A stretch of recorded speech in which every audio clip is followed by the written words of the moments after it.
हरि ओम। स्वस्ति स्वस्ति न इंद्रो बृहस्पतिः स्वस्ति नः पूषा विश्ववेदाः स्वस्ति नस्तारक्षोरुष्टनेमिः स्वस्ति नो बृहस्पतिर्दधातु प्रगतस्वामरुगः कृष्णमातरः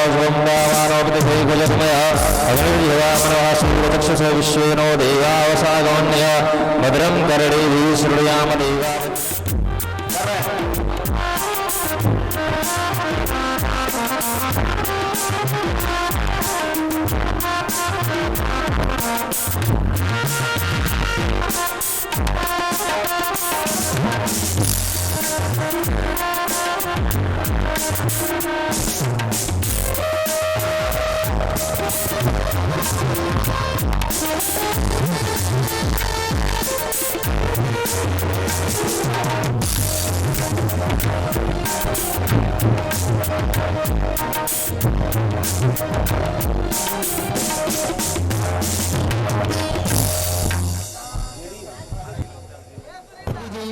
को माल्यार्पण करेंगे। बहुत सौभाग्य की बात है कि हम लोगों के बीच माननीय सांसद और माननीय विधायक पहुंचे हुए हैं। उनका तहे दिल से हम लोग हार्दिक अभिनंदन करते हैं। इस कोरोना काल में भी हम लोग के बीच अपनी उपस्थिति बनाने के लिए श्रीमान कौशलेंद्र कुमार जी माननीय सांसद नालंदा, जो कि इस पावन धरती की एक चिराग के रूप में जाने जाते हैं और आज भी सदा दमकते रहे। यही मंगल कामनाओं के साथ मैं इस अनुष्ठान जो कि धार्मिक संस्थान के द्वारा एक धार्मिक भिंडीडीह गांव को मैं प्रणाम करता हूं और यहाँ के लोग, मुझे जो पता चला कि दिल्ली से आकर के यहाँ की बेटी यह जग को शुरुआत की है, मैं उनको हृदय से धन्यवाद देता हूँ। भागवत कथा कोई साधारण चीज नहीं है। पूरा देश और दुनिया उस पर रिसर्च भी हो रहा है भागवत पर। आज उसका जब बाबा के द्वारा वाचना शुरू होगा तो मैं आप लोग से ही विनती और निवेदन करूंगा कि जो भागवत कथा में जो लिखा है, हम लोग ज्यादा नहीं 10% 20% भी अगर पालन कर लेंगे तो हम तमाम मानव जोनी को, हम लोग को जो मैंने कहा जाता है कि स्वर्ग में चले जाएंगे। इसी आशा और विश्वास के साथ मैं आपसे विनती और निवेदन करूंगा कि भागवत कथा में आप रुचि लीजिए और आपसी भाईचारा और प्रेम जो गांव में होना चाहिए उसे बरकरार रखने की जरूरत है। सबसे ज्यादा आज माताओं बहन की भीड़ है, इसके लिए मैं विशेष रूप से माता और बहनों को बधाई देता हूं और धन्यवाद देता हूं और आप लोगों को भी बधाई और धन्यवाद देता हूं कि आप लोगों ने मुझे आने का यहाँ मौका दिया है। इसके लिए मैं बधाई देता हूं।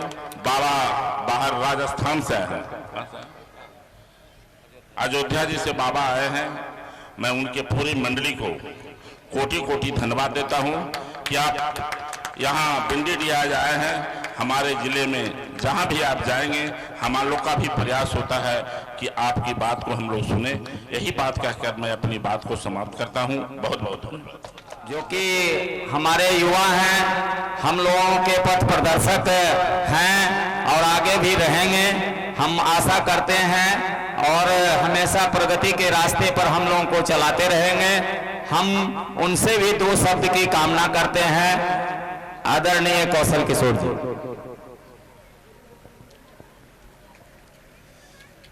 आज भिंडीडीह ग्राम में भागवत कथा का आयोजन किया जा रहा है।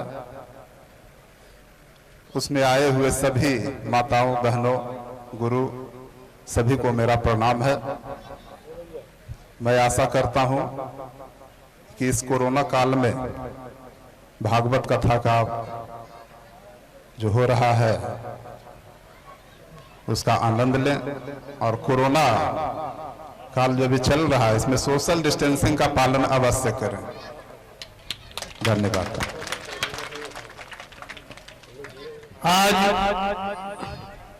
जग का उद्घाटन करता आदरणीय सांसद कौशलेंद्र कुमार जी, क्षेत्रीय विधायक आदरणीय कौशल किशोर जी एवं यहाँ पे सभी सम्मानित गार्जियन, माँ बहनों एवं भाई तथा अयोध्या से आए हुए सभी साधु संत महाराजे, मैं सभी को हार्दिक अभिनंदन स्वागत करता हूँ। साथियों, यह जग जहाँ तक जग का आवाज जाता है वहाँ तक शुद्ध वातावरण हो जाता है। आप लोग यहाँ पे शांति बनाकर इस जग का प्रवचन का सुने और मैं धन्यवाद देना चाहता हूँ शिव कुमार सिंह एवं ललिता देवी जी को कि वह कहीं रहकर और अपने नैहर अपने घर आकर इतना बड़ा जग का आयोजन किया। मैं उनको भी तहे दिल से धन्यवाद देता हूँ, स्वागत करता हूँ। बहुत बहुत धन्यवाद सतेंद्र जी। अब उद्घाटन का कार्यक्रम समाप्त होता है। अब मैं कुमारी रूबी से आग्रह करूंगा कि वे स्वागत गाना के लिए आए और स्वागत गान के उपरांत महाराज जी के कथा प्रवचन का।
बोले भक्तवत्सल भगवान की जय हो। श्री राधा की जय हो। श्रीमद् भागवत महापुराण की जय। अयोध्या की जय हो। सरयू महाराज की जय हो। कनक बिहारी ज्ञानी सरकार की जय हो। अयोध्या मंदिर मांझी महाराज की जय हो। जय जय श्री श्री राम।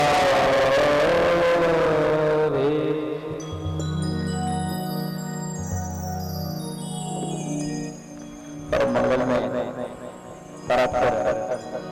परब्रह्म परमात्मा अकारण करुणा वरुणालय भक्तवान साकल्प करो कृपा साधु पवित्रान दीनबंधु मर्यादा पुरुषोत्तम भगवान श्री राम लीला पुरुषोत्तम भगवान श्री कृष्ण। बिना भगवान की कृपा के ऐसा समय नहीं मिलता। कोई भी काम करना हो तो आदमी सबसे पहले मन में विचार करता है कि मुझे ये काम करना है, संकल्प करता है।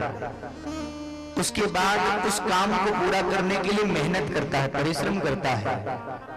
आदमी संकल्प करे, मेहनत करे, काम पूरा हो जाए, नहीं, एक तीसरी चीज की और आवश्यकता होती, भगवान की कृपा, है ना। जब संकल्प भी मजबूत होता है और मेहनत भी आदमी खूब करता है और तीसरी भगवान की कृपा भी होती है, तभी कोई काम पूरा होता है। इस यज्ञ का संकल्प बहुत पहले हुआ। काफी दिनों से लोग प्रतीक्षा में थे कि ऐसा समय आएगा, इंतजार में थे। प्रयास में खूब मेहनत किया गया है, सबको जोड़ जोड़ के बढ़िया से कलश यात्रा निकले, पंडाल लगे, अच्छी व्यवस्था हो, सब लोगों ने खूब प्रयास किया। और आज इस भव्यता को लेकर के ये कार्यक्रम अगर प्रारंभ हो रहा है तो निश्चित ही समझ लेना चाहिए कि भगवान की कृपा भी हम लोगों के ऊपर है। बंधुओं, जिस ग्रंथ को हम सुनने जा रहे हैं, ज्यादा मैं बोलूंगा नहीं आज। पहला दिन तो एक इंट्रोडक्शन, परिचय का होता है। श्रोता वक्ता को समझते हैं, वक्ता श्रोता को समझता है। पहली मुलाकात है। आपसे इतना बता दूं, ये जो भागवत ग्रंथ है जिसको हम लोग सुनने जा रहे हैं, ये है क्या पहला दिन महात्म का दिन होता है, महिमा का दिन होता है। जानते हैं क्यों? क्योंकि बिना महत्व के हम किसी चीज से जुड़ना नहीं चाहते। आदमी कहीं भी जुड़ता है तो सोचता है लाभ क्या होगा, हम जुड़ रहे हैं इससे लाभ क्या होगा, हमारा फायदा क्या होगा। तो भागवत को सुनने से हमें फायदा क्या मिलेगा, ये आज हम जाने। जिस चीज का महत्व ज्यादा होता है, जिसकी महिमा ज्यादा हमें पता होती है, हम वहां से ज्यादा जुड़ते हैं, वहां हमारा प्रेम ज्यादा होता है। ऐसा नियम है। जाने बिनु न होई प्रतीति, अब बिनु प्रतीत होई नहीं प्रीति। बिना महिमा जाने हम प्रेम नहीं कर पाते, किसी से हम जुड़ नहीं पाते। आप देखिए, हम आज आए स्वागत करने के लिए, उद्घाटन करने के माननीय सांसद महोदय विधायक जी आए, हम लोगों ने उनको बुलाया, आप लोगों ने बुलाया, स्वागत कराया, उद्घाटन कराया। क्यों? आप लोगों को पता था इनका महत्व कुछ है। अगर आपको न पता होता कि उनका कोई महत्व है, वो आकर के आपके साथ बैठ के कथा सुनते चले जाते, शायद कोई पूछता भी नहीं। लेकिन पता था तो बड़े एक अच्छे ढंग से उन्हें बुलाया गया। तो जिसकी महिमा हमें पता होती है, उससे हमारा प्रेम भी ज्यादा होता है। इसलिए आज हम महत्व जानेंगे, भागवत की महिमा क्या है, भागवत सुनने से होता क्या है। मनुष्य जीवन में आदमी सब कुछ करता है, वो कमाएगा, खाएगा, घूमेगा, ऐशो आराम करेगा, लेकिन किसी किसी के मन में ये भाव जागता है कि हम यज्ञ कर लें, हम मुक्त हो जाएं, हमें भगवान की प्राप्ति हो जाए। ये सबके मन में भाव नहीं आता। तीन चीजें दुर्लभ हैं इस संसार में, तीन चीजें। क्या? दुर्लभम त्रयमेवैतद् देवानुग्रहेतुकम् मनुष्यत्वं मुमुक्षुत्वं महापुरुष संश्रयः। तीन चीजें दुर्लभ हैं संसार में। सबसे पहला मनुष्यत्व, मानव का शरीर। मानव का शरीर ऐसे नहीं मिलता। कब? जब बड़ी कृपा होती है भगवान की और बड़े भाग्य हमारे होते हैं, तब मानव शरीर मिलता है। आदमी कीड़े मकोड़े की योनियों में घूमता है, तब जाकर उसे एक बार भगवान कृपा करके मनुष्य का शरीर देते हैं। और मनुष्य का शरीर पाने के बाद आदमी मुक्त हो जाए, मैं मुक्त हो जाऊं, ऐसी इच्छा किसी किसी में जागती है। एक बार की बात बताऊं, ध्यान से सुनना। एक बार राष्ट्रपति ने विचार किया कि मैं कारागार में चल के समस्त कैदियों को संबोधित करूंगा। व्यवस्था बनाई गई, कारागार में राष्ट्रपति आए, 2 घंटा कैदियों को उपदेश दिए। और उसके बाद राष्ट्रपति ने एक और बात कही जेलर से कि भैया, हम हर कैदी से बारी बारी मिलना चाहते हैं और पूछना चाहते हैं कि उसके पर्सनल जीवन में कोई दुख तो नहीं है, अगर कोई कमी हो यहाँ से तो उसको उपलब्ध कराई जाए व्यवस्था। तो बार बार बारी बारी से हर कैदी से मिले राष्ट्रपति और सबसे पूछे तुम्हें कोई दिक्कत हो। तो पहला कैदी से जब मिले पहले से, तो उसने कहा महाराज दिक्कत तो कुछ नहीं, पर रोटी थोड़ी कम मिलती है, 2 रोटी और बढ़ जाती तो कितना बढ़िया रहता। राष्ट्रपति ने जेलर से कहा इसकी 2 नहीं 4 रोटी बढ़ा दो, खाने की कमी मत दो जेल में। दूसरे कैदी से मिले, उसके पास गए, बोले तुम्हें कोई समस्या? उसने कहा महाराज समस्या तो है, खाने की नहीं, खाने की नहीं। तो क्या ठंडक लगती, थोड़ा कंबल की व्यवस्था करा दो, कंबल कम है, छोटा है। राष्ट्रपति ने कहा इसे कंबल दिया जाए। तीसरे कैदी के पास गए, जाकर के बोला तुम्हें कोई समस्या? उसने कहा मुझे कंबल में पूरा है, खाना भी मिलता है बढ़िया, कमी एक है, मैं बोर हो जाता हूँ, कुछ कॉपी कलम की व्यवस्था कराई जाए, मैं कुछ लिखना चाहता हूँ। राष्ट्रपति ने कहा इसको कॉपी और पेन दिया जाए। जिसने जो मांगा राष्ट्रपति ने दिया। अंतिम में एक कैदी से मिले और उससे बोले तुम बताओ तुम्हें क्या समस्या है। उसने कहा, उसके मुख पे सज्जनता झलक रही थी। उसने कहा सरकार एक समस्या हो तो बताऊं, यहाँ तो समस्या ही समस्या है। कहे क्या? कहे मैं पूरा करूंगा। क्या चाहिए? मैं पूरा करूंगा। उसने कहा एक काम करिए, मुझे भोजन नहीं चाहिए, कंबल नहीं चाहिए, कॉपी कलम कुछ भी नहीं चाहिए, आप कृपा करना चाहते हो तो एक काम कर दो, मुझे इस जेल खाने से ही मुक्त कर दो, मुझे यहां रहना ही नहीं है। शायद किसी के मन में भाव जागता है तो राष्ट्रपति हैं, इनसे छोटी छोटी चीज क्या मांगी जाए, इनके अंदर तो इतनी पावर है, शक्ति है कि फांसी तक की सजा को माफ कर सकते हैं। उसी प्रकार हम लोग छोटी छोटी चीजों में उलझ जाते हैं, मुक्त होने की इच्छा किसी किसी में जाग पाती है। आज हम लोगों का कितना सौभाग्य है। और तीसरी चीज दुर्लभ है, क्या? महापुरुष संश्रय है, महापुरुषों की संगत। पहला मानव का शरीर, दूसरा मुक्ति होने की इच्छा, और तीसरा महापुरुष संश्रय, महापुरुषों का संयोग। संयोग से हम आज आप लोगों का सौभाग्य और आज यजमान परिवार का सौभाग्य है कि राजस्थान की पावन धरा से चलकर के बाल संत पूज्य पाठ प्रभाकर दास जी महाराज हमारे बीच में पधारे। एक बार जोरदार तालियों से आप इनका स्वागत करेंगे। तीन चीजें होना चाहिए और तीनों चीजें हमको यहां मिल रही हैं।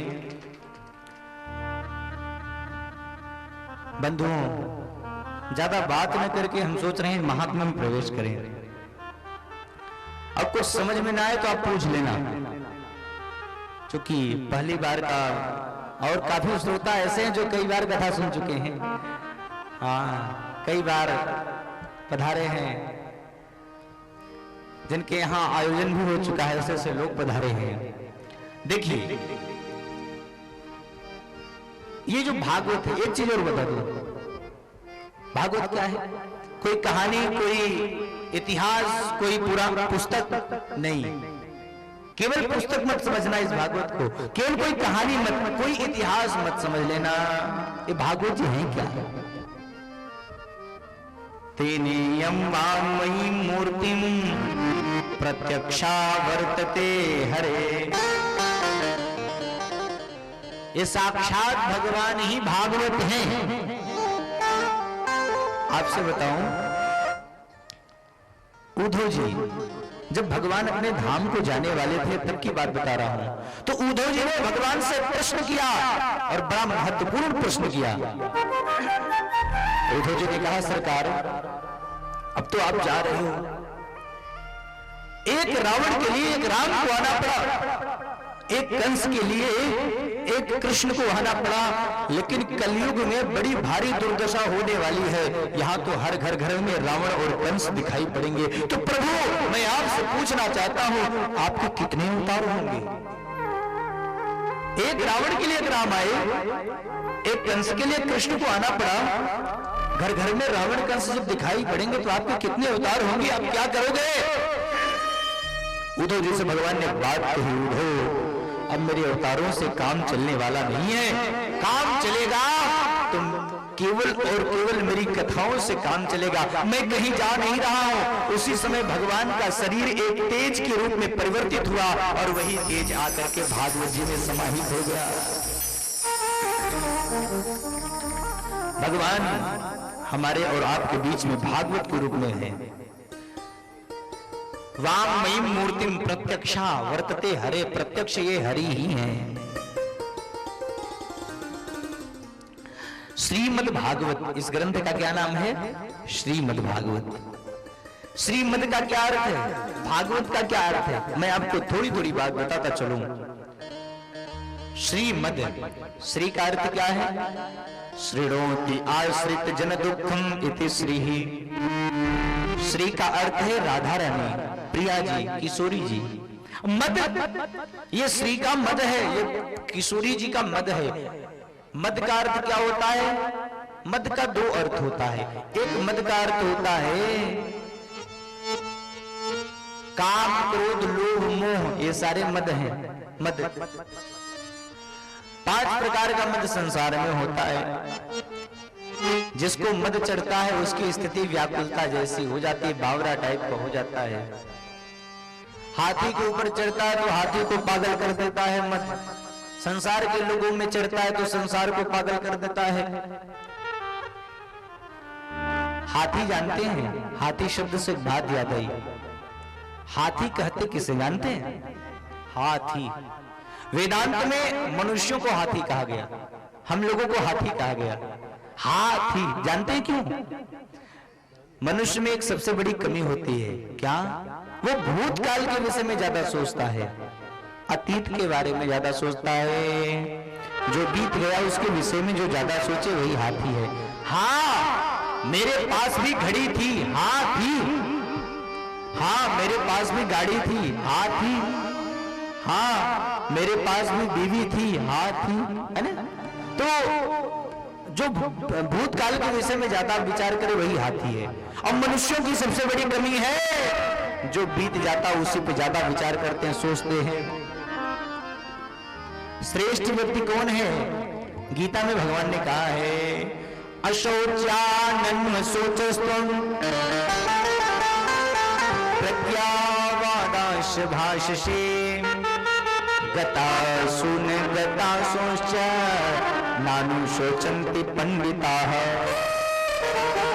जो बीत गया है उसके विषय में जो ज्यादा विचार न करे वही श्रेष्ठ व्यक्ति होता है, वही पंडित होता है, श्रेष्ठ होता है। नहीं तो आदमी करता क्या है? अच्छा, आप कथा में बैठे हो और आपका मन भूतकाल में ज्यादा लगा रहे है? तो कथा सुन पाओगे? नहीं सुन पाओगे। शरीर को बैठाना आसान है, मन को बैठाना बड़ा कठिन है, ये भी बता दो। तो इसलिए ध्यान देना। एक बार की बात बताऊं, एक आदमी वो बाहर से आया घर पे, तो घर पे उसकी पत्नी ने भोजन की थाली लगाया, भूखे हैं भोजन करेंगे। वो आदमी बैठा भोजन करने के, और जैसे ही भोजन को उठा करके पहली बार मुख में डाला, मारे क्रोध में लाल। अब मारे क्रोध में लाल हुआ, थाली को उठा के पटक दिया। ऐसा भोजन बनता है? पूरे में नमक ही नमक भर के रखा है। अब भारतीय नारी थी, उसने कहा अच्छा क्षमा कर दीजिए, कल से ऐसा नहीं होगा।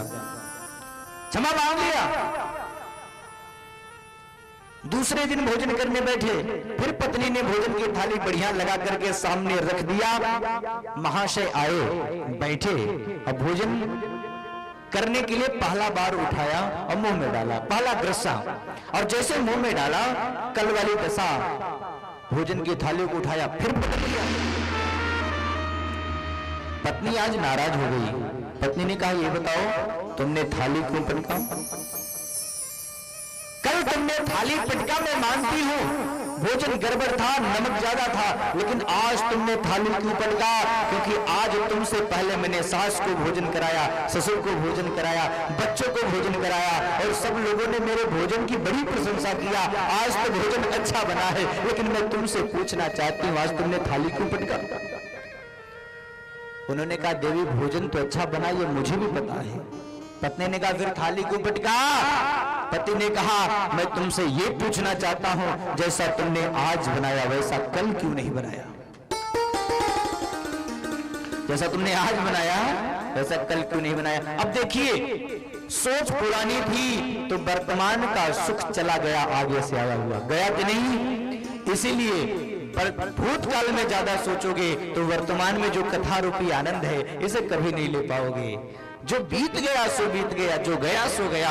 अतीत के बारे में ज्यादा न सोचें, वर्तमान में जीना ही जीवन है। इसलिए भूतकाल में मत रहे, वर्तमान में जिए।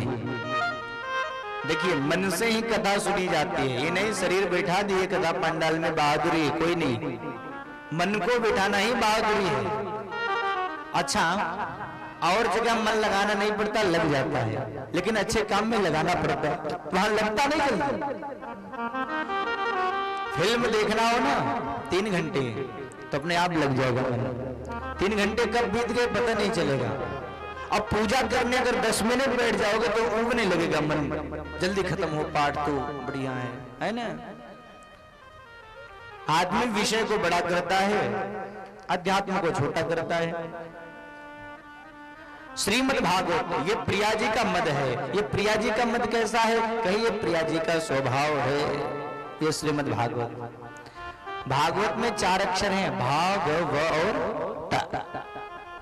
भाग का अर्थ क्या है? जिसके अंदर भक्ति का प्रागट्य हो जाए, जिस कथा को सुनने के बाद उसी का ग्रंथ का नाम भागवत है। अब भक्ति क्या है, बहुत बड़ा प्रश्न है।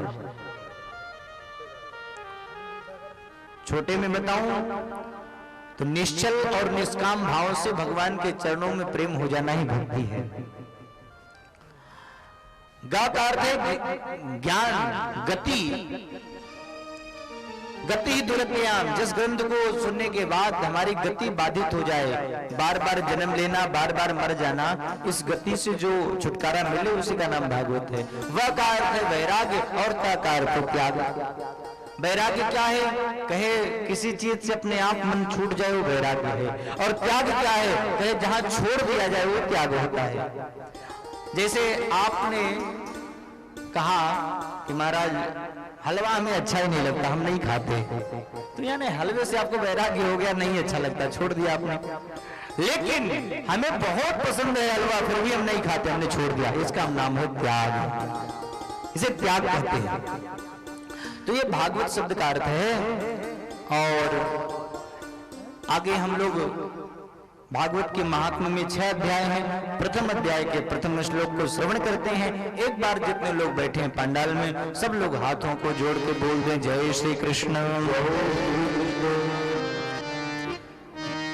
जो माताएं पीछे आ रही हैं, अगर जगह न हो तो इधर से साइड में आगे जगह, यहाँ आके बैठ सकती हैं। बैठाने का प्रयास करें, कार्यकर्ता लोग लगे रहें, किसी को समस्या न हो।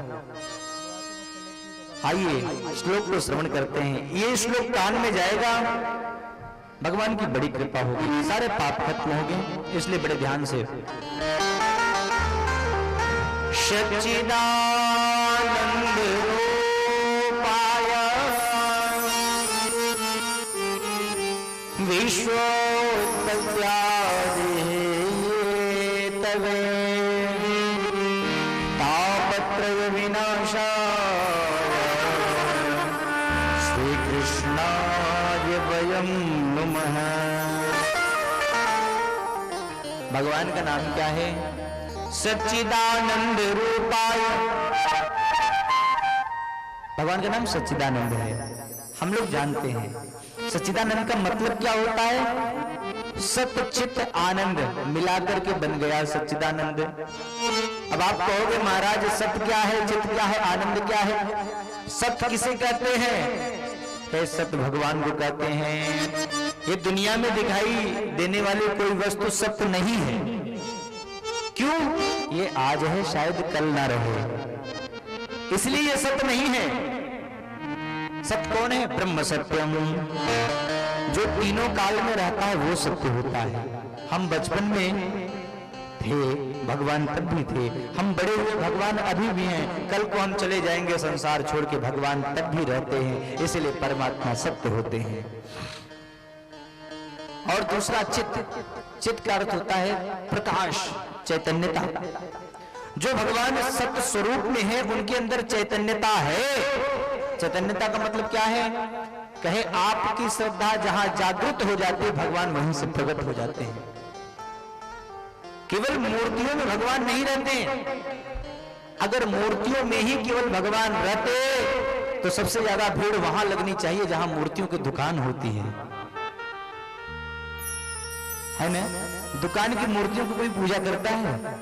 नहीं करता। वहां तो हजारों की संख्या में मूर्तियां रखी हैं, फिर भी कोई पूजा नहीं करता। क्यों? कहे वहां हमारी श्रद्धा नहीं है। श्रद्धा कहां है? कहे उसको ला करके मंत्रों के द्वारा मंदिर में स्थापित कर दिए, श्रद्धा जागृत हो गई, लोगों की भीड़ लगने लगी, पूजा शुरू हो गई।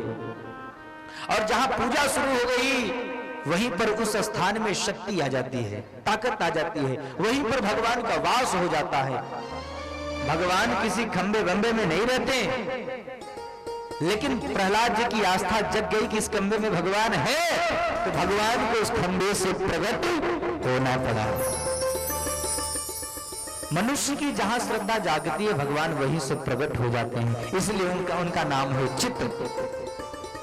एक छोटी सी बात बताऊं, हमारे देश के एक बहुत बड़े संत थे जिनका नाम था नामदेव। नामदेव जी महाराज, वो विठ्ठल भगवान के भगत थे। विठ्ठला विठ्ठला पांडु रंग विठ्ठला, हमेशा जपते रहते थे। एक दिन की बात, वो रोटी बनाई 4 और रोटी सूखी थी, तो उनके मन में विचार आया कि लाओ इस रोटी में घी लगा दें। अब घी लेने के लिए अपने झोपड़ी में गए, कुटिया में गए, और तब तक एक कुत्ता आया, रोटी को मुंह में दाबा और लेकर के भागा। संत जब घी का पात्र लेकर के बाहर आए, उन्होंने देखा हमने तो 4 रोटी बनाई थी, यहाँ 2 पड़ी है, 2 गायब है। सामने देखा तो एक कुत्ता मुंह में रोटी दाब के लेके भाग रहा है। संत ने कुछ नहीं देखा, तुरंत घी के पात्र को उठाया और उस कुत्ते के पीछे दौड़ पड़े। हे विठ्ठल, हे गोविंद, रुक जाओ, तुम्हें खाना है तो मैं कहां मना कर रहा हूं, कम से कम इस रोटी में घी तो लगा लेने दो। संत का भाव था, अब वो कुत्ते की जात खेत में खलियान में न जाने कहां रोटी को दाब के भाग रहा है। संत घी का पात्र लेकर के उस कुत्ते के पीछे दौड़ रहे हैं। प्रभु रुक जाओ, रुक जाओ, खाना है तो मैं मना नहीं कर रहा हूं, पर घी तो लगा लेने दो। कुत्ते में भगवान दिख रहे हैं। अचानक हुआ क्या, भागते भागते हो गए परेशान। खेत की एक मेड़ से इनका पैर टकराया और घी का पात्र लेकर के गिर पड़े, और जैसे ही गिरे महाराज भगवान का आसन डगमगा गया, और देखते ही देखते उस कुत्ते में भगवान प्रकट हो गए।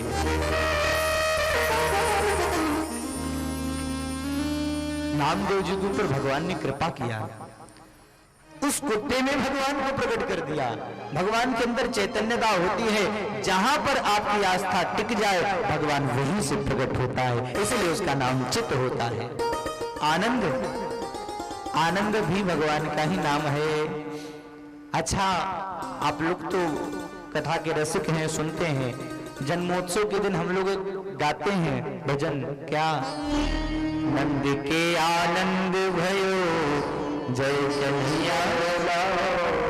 कोई ये नहीं गाता कि नंद घर कृष्ण भयो जय कन्हैया लाल। कोई कहता है, कोई क्या कहता, नंद के आनंद भयो। क्यों कहे, नंद के घर आनंद ही आया है। भगवान का भी नाम आनंद है। आप अच्छा, भगवान का जो रूप है सतचित आनंद, 3 रूप हुआ ना। भगवान करते क्या है, विश्वोत्पत्त्यादि है, तभी सृष्टि की उत्पत्ति करते हैं, पालन करते हैं और उसका संहार कर देते हैं। 3 काम है, और जो भगवान से जुड़ जाता है उसे 3 चीजों का फायदा भी होता है। क्या, तापत्रय विनाशाय, तीनों तापों से मुक्ति मिल जाती है। ऐसे भगवान को हम सभी लोग प्रणाम करते हैं। अब बताइए, कोई आदमी किसी से जुड़ता है तो क्या देखता है, क्या देखता है? सबसे पहले ये देखता है कि वो देखने में कैसे है, दूसरी कहे वो करते क्या हैं, तीसरा उनसे जुड़ने के बाद हमारा लाभ क्या होगा, है ना। तो ये तीनों चीजें भागवत के महात्मा के पहले श्लोक में बताया गया। भगवान का रूप कैसा है, कहे वो सच्चिदानंद रूप में है, वो करते क्या है, कहे सृष्टि की उत्पत्ति, पालन और संहार करते हैं, कहे उनसे जुड़ने के बाद हमारा फायदा क्या होगा, कहे तापत्रय विनाशाय, तुम्हारे जीवन के जितने भी पाप ताप संताप हैं सब खत्म हो जाएंगे। ऐसे भगवान को हम लोग प्रणाम करते हैं। बोले श्री कृष्णचंद्र भगवान की।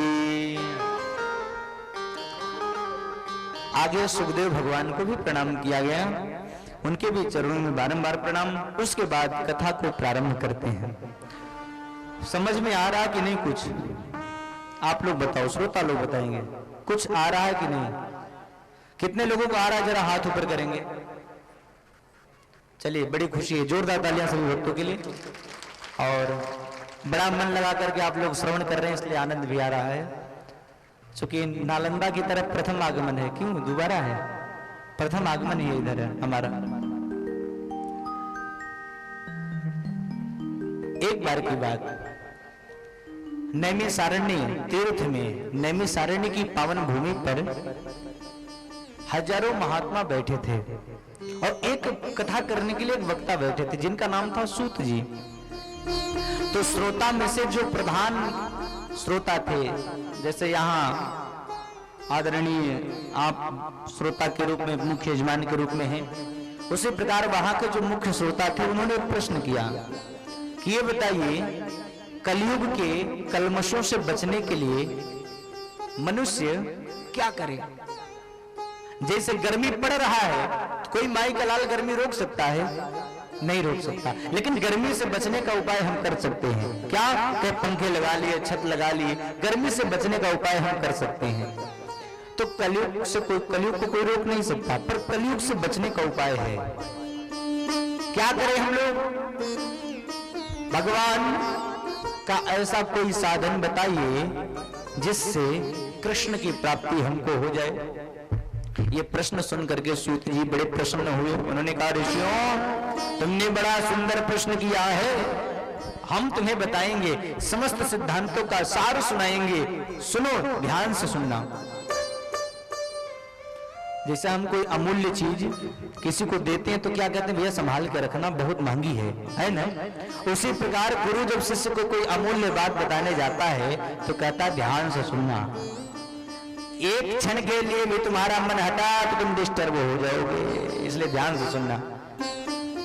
ये कथा जो आप लोग सुन रहे हैं, ये कथा भगवान सुखदेव परीक्षित को सुना रहे थे, तब की बात बता रहा हूं। और जैसे सुनाना प्रारंभ किए, उसी समय देवता लोग पहुंच गए। कैसे?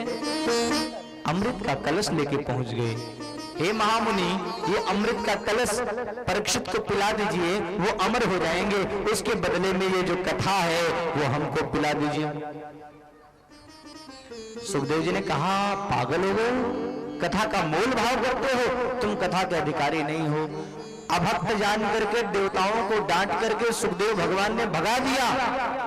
तुम कथा सुनने के अधिकारी नहीं हो, तुम श्रोता बन के आते तो मैं सुना देता, लेकिन तुम तो सौदागर बन के आए हो, मोल भाव कर रहे हो, अमृत ले लो, कथा दो, कथा के अधिकारी नहीं हो, भाग जाओ। भगा दिया। वे देवता लोग जा गए ब्रह्मलोक में ब्रह्मा जी के पास और शिकायत करने लगे, बाबा हम लोग कथा से वंचित हैं और मनुष्य लोग इसका पान कर रहे हैं, इस कथा में ऐसा क्या गुण है? ब्रह्मा जी ने कहा, जो कथा सुन रहा है, सुनने के बाद देखो उसका परिणाम क्या होता है, तब बताऊंगा। तो परीक्षित जी 7 दिन तक भागवत सुने और सुनने के बाद भगवान के धाम से विमान आया और विमान पे चढ़ के वे ठाकुर जी के धाम को जब चले गए तो ये दृश्य देख करके आश्चर्य में पड़ गए ब्रह्मा जी। एक तराजू मंगाए और भागवत जी को तौलने लगे। एक पलड़े पर भागवत जी को रखा और दूसरे पलड़े पर अन्य पुराणों धर्म साधनों को रखा, और जब तराजू को उठाया तो भागवत जी के सामने जितने ग्रंथ पुराण साधन थे सब हल्के पड़ गए। ब्रह्मा जी ने वही साबित कर दिया, घोषणा कर दिया, ये भागवत कोई किताब इतिहास नहीं है, साक्षात भगवान ही भागवत हैं। बोलिए भागवत भगवान की हो। इस प्रकार सूत जी ने कहा, और हम लोग कितने सौभाग्यशाली हैं, वही कथा हम लोग सुनने बैठे हैं, जो देवताओं को भी दुर्लभ है। ऐसी कथा हम लोगों के भाग्य में आई। बंधुओं, आपसे बताऊं, ये कथा सबसे पहले 7 दिन में नारद जी ने सुना। सबसे पहले नारद जी ने सुना। अच्छा, नारद जी ऐसे महात्मा हैं जो 2 घड़ी से ज्यादा कहीं नहीं रुकते, तो वो 7 दिन तक बैठ करके कथा को कैसे सुने? कोई रहस्य रहा होगा, कोई कारण रहा होगा। तब सूत जी ने प्रारंभ किया, ऋषियों सुनो, नारद जी के ऊपर कौन सी आफत आ गई जिसके कारण वो 7 दिन एक जगह पर बैठे। एक बार की बात, दाही विशालायाम चत्वारि ऋषियो मलाः। एक बार की बात, बद्री विशाल में 4 महात्मा घूम रहे थे, सनत, सनंदन, सनातन और संत कुमार। 4 महात्मा घूम रहे थे। क्यों? इसलिए घूम रहे थे कि कोई महात्मा अच्छा मिल जाए तो हम लोग सत्संग करें। संत क्यों घूमता है? सत्संग सुनता है या सुनाता है, इसलिए संत घूमता है। और ये 4 महात्मा घूम रहे थे, तब तक नारद जी दूर से आते हुए दिखाई पड़े। 4 महात्माओं ने कहा, आइए आइए नारद जी, अब तो कोई सत्संग होगा। लेकिन जब नारद जी नजदीक आए तो उनका मुख उदास था, मुखमंडल मुरझाया हुआ था। इन ऋषियों को आश्चर्य हुआ, अरे नारद जी आपका मुख उदास क्यों है? अरे जो राम के दास होते हैं वे कभी उदास नहीं होते, राम के दास कभी उदास नहीं होते। संत चिंता नहीं करता है, संत चिंतन करता है। और आप चिंता में मस्त दिखाई दे रहे हो। अरे दुनिया के ऊपर विपत्ति आती है तो संत की शरण में जाते हैं, और संत खुद चिंता में मस्त रहेंगे तो जगत का कल्याण कौन करेगा? आप जाओ डॉक्टर के पास बीमारी का इलाज करने के लिए, और डॉक्टर खुद बीमार पड़ा हो तो इलाज करेगा? वो तो खुद रोग में ग्रसित है, इलाज कैसे करेगा? तो संतों ने समझाया, नारद जी आप उदास कैसे हैं? संत खुद अपनी चिंता नहीं करता, भक्त खुद अपनी चिंता नहीं करता। संत और भक्त की चिंता कौन करते हैं? बोलो स्वयं ठाकुर जी करते हैं।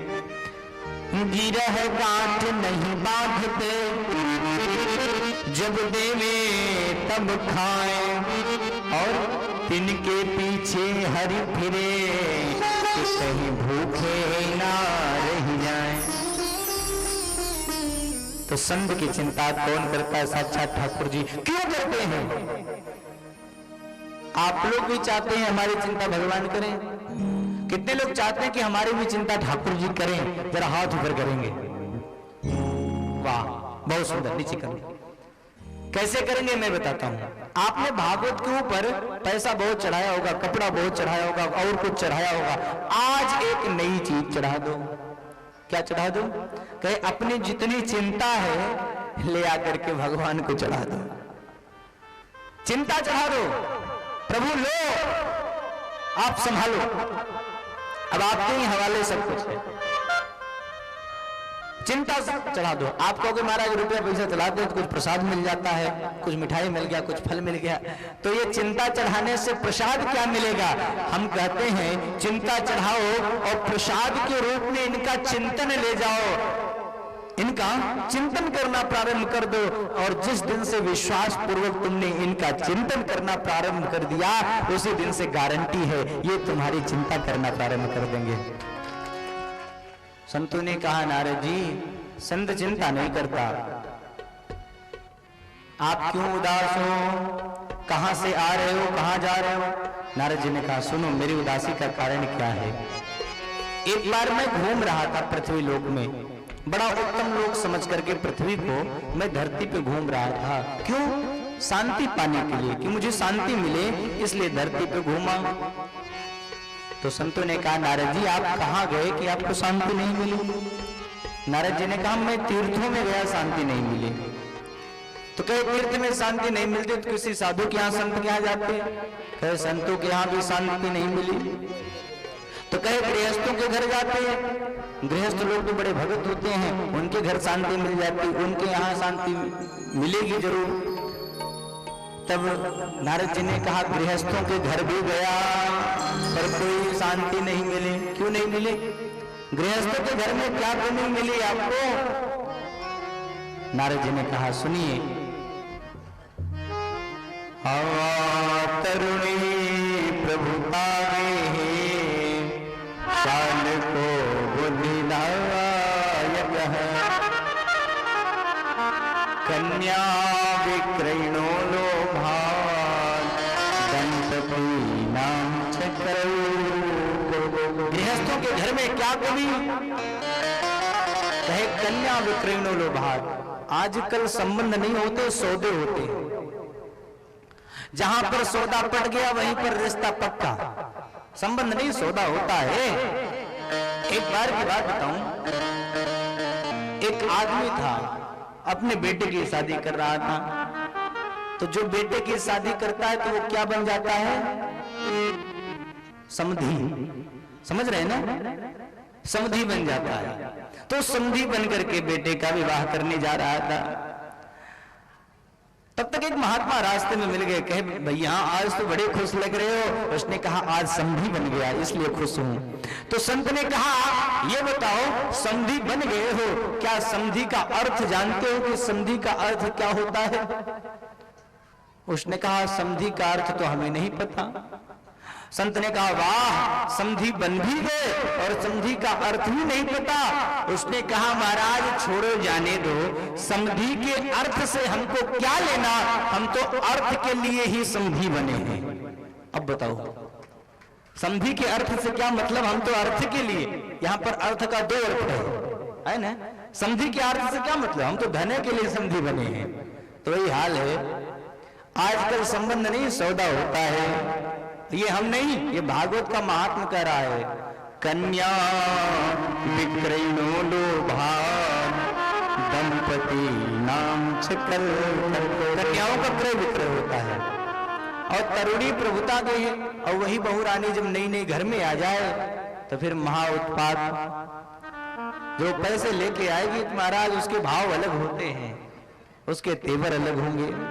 अब सास की भलाई इसी में है कि जैसे आवे बहुरानी का पहला कदम घर में पड़े तो जितना तिजोरी वगैरह की चाबी है, मालिकाना हक है, सब अर्पण कर दे। तेरा तुझको अर्पण क्या लागे मेरा, उसी में भलाई है, नहीं तो पक्का महाभारत।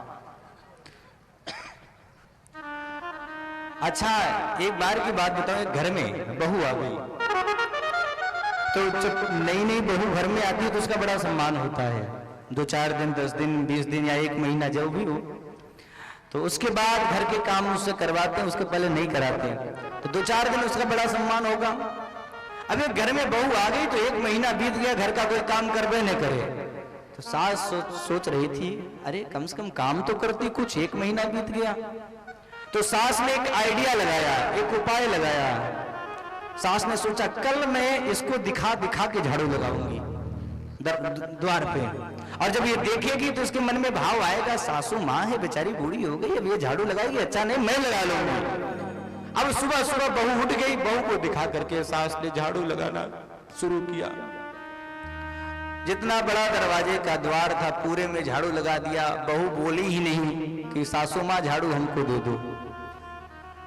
सास ने सोचा ये तो बड़ी हठीली बहू है, झाड़ू भी नहीं ली मांगी, इसके अंदर बिल्कुल शिष्टाचार नहीं है, सम्मान नहीं है।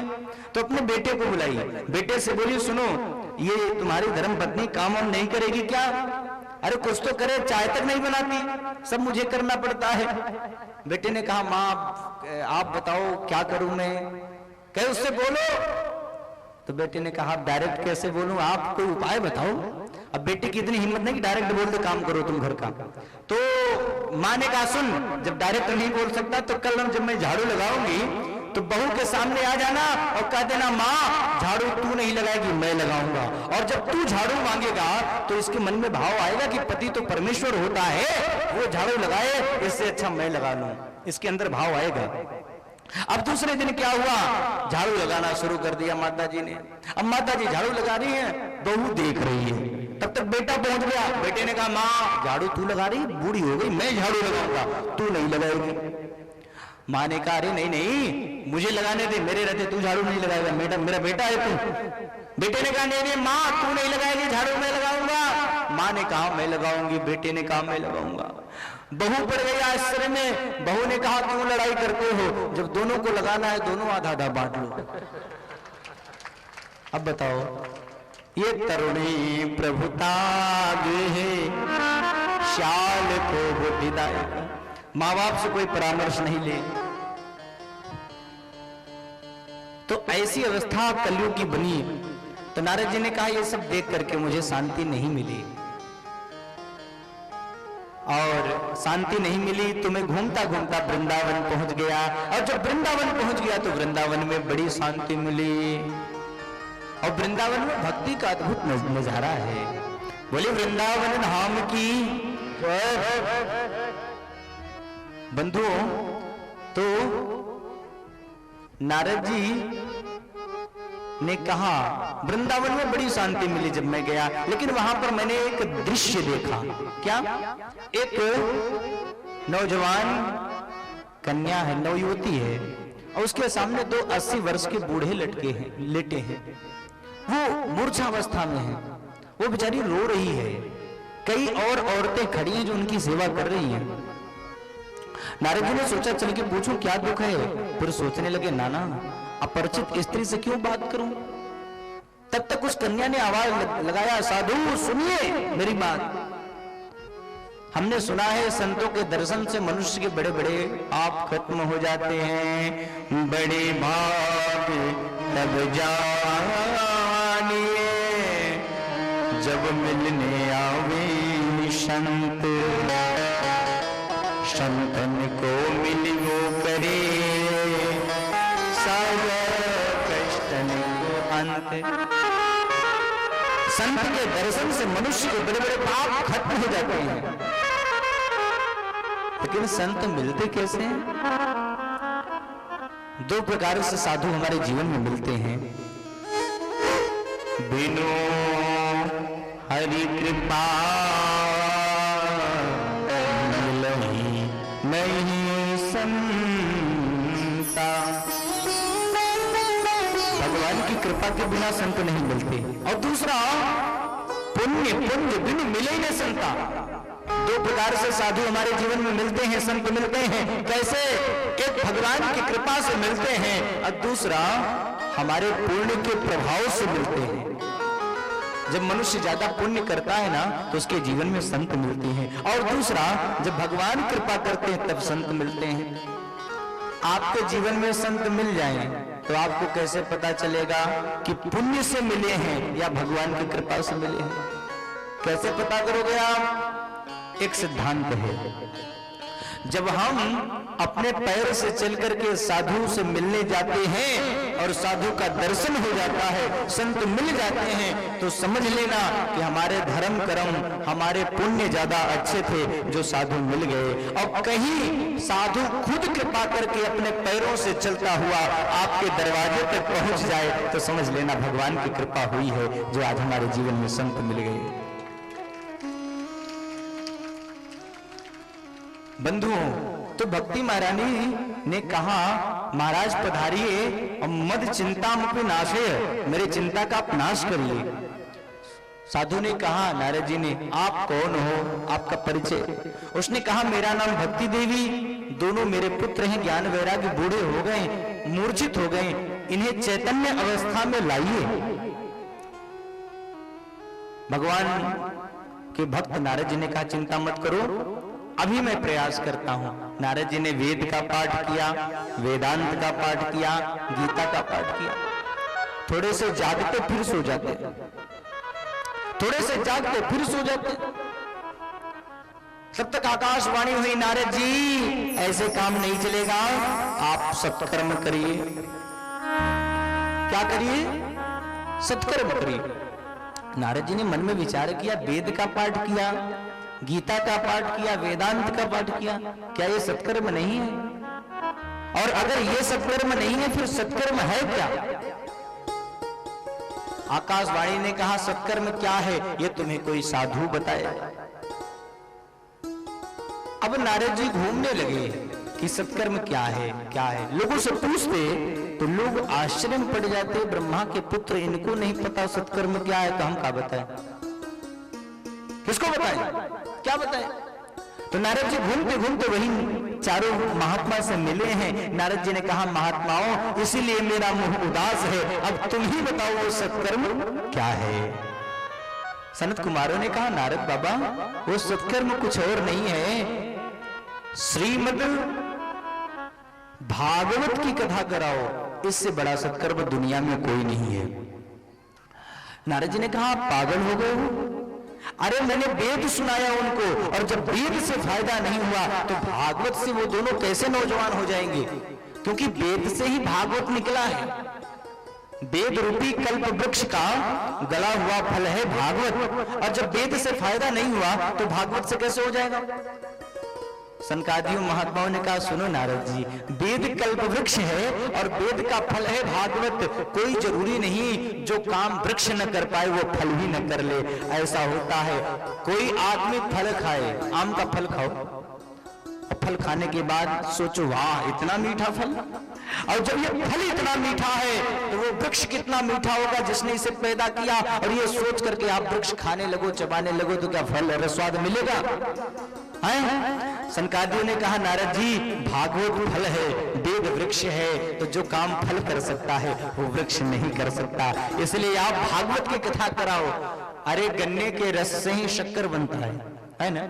अब मिठाई बना रहा है कोई आदमी और शक्कर की जगह कोई बुद्धिमान आकर के ये बोले अरे शक्कर क्या डालना, गन्ने के रस से ही शक्कर बनता है, शक्कर की जगह मिठाई में गन्ने का रस डाल दो, स्वाद आएगा? सब चौपट हो जाएगा। दूध से ही घी बनता है, कोई पूड़ी निकाल रहा है, घी में छन रही है पूड़ी और घी खत्म हो जाए, और कोई बुद्धिमान आके बोले अरे कोई बात नहीं, घी खत्म हो गया, हो जाने दो, दूध तो बचा है ना, बाकी की पूड़ियां दूध में छान लो, क्योंकि दूध से घी निकलता है, छनेगी कभी पूड़ी, सब चौपट हो जाएगा। सनकादियों ने कहा नारद बाबा, जो काम फल कर सकता है, जो काम सार कर सकता है, वो मूल कभी नहीं कर सकता। इसलिए आप भागवत की कथा कराओ। नारद जी के मन में बड़ी प्रसन्नता हुई, वाह, आप जैसे संतों का संग जब तक जीवन में नहीं मिलता तब तक मनुष्य का जीवन अधूरा होता है। हम भ्रम में जीते हैं जब तक हमारे जीवन में कोई संत नहीं मिलता। बिना संत के संग के जीवन में विवेक नहीं मिलता है। अब विवेक की आवश्यकता है। जैसे दही में मक्खन होता है ना, पर उस मक्खन को निकालने के लिए कुछ यंत्र चाहिए, हम मथानी चाहिए। बिना यंत्र के, बिना मथानी के दही से मक्खन नहीं प्रकट होता। उसी प्रकार बिना संतों के संग के जीवन में विवेक नहीं प्रकट होता। हाँ, बिनु सत्संग विवेक न हो, बिनु सत्संग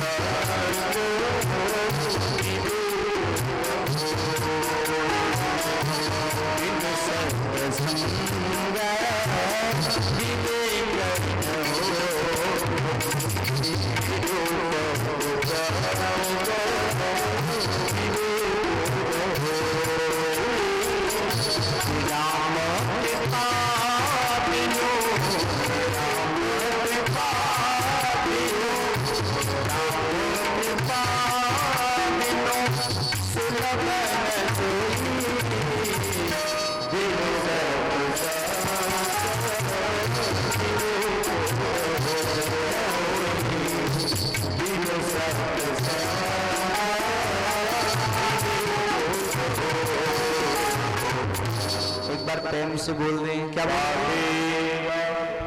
और प्रेम से। नींद वगैरह नहीं लग रही है? भोजन वगैरह करके आए हैं?